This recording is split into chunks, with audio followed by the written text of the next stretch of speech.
Well, you heard earlier that there's no real concern about aluminum because it's such a small amount, and so it really shouldn't matter. But the kind of aluminum that we put into vaccines is a different kind of aluminum that we see environmentally.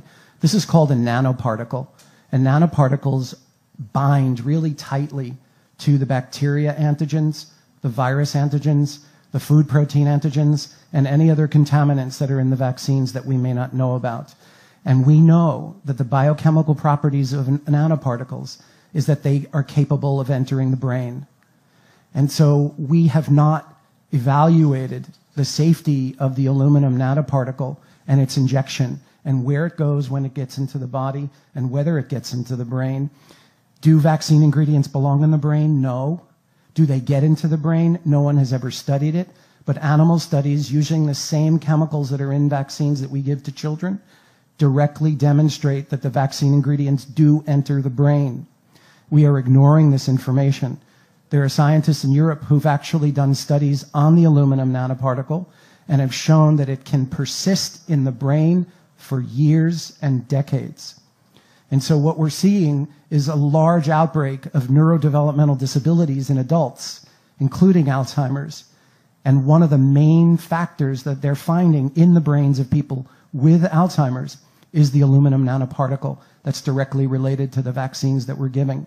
So we have never studied whether the aluminum that we're giving in vaccines gets into the brain, and we've never measured whether it stays in the brain and what it does if it does stay in the brain.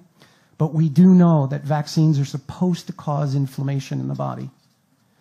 But we have more than half of our children with chronic inflamed conditions.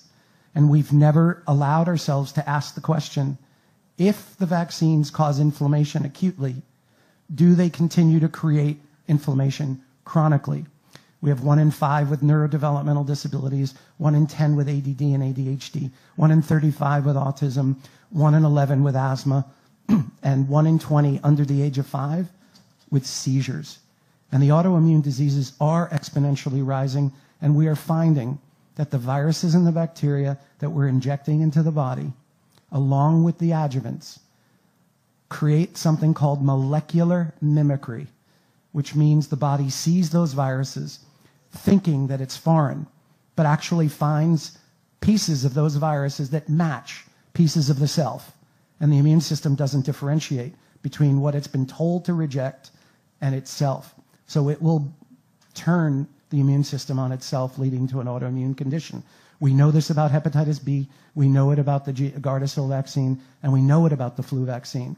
And we continue to say unequivocally that the vaccines have been studied effectively and that they're safe, and that's just not true.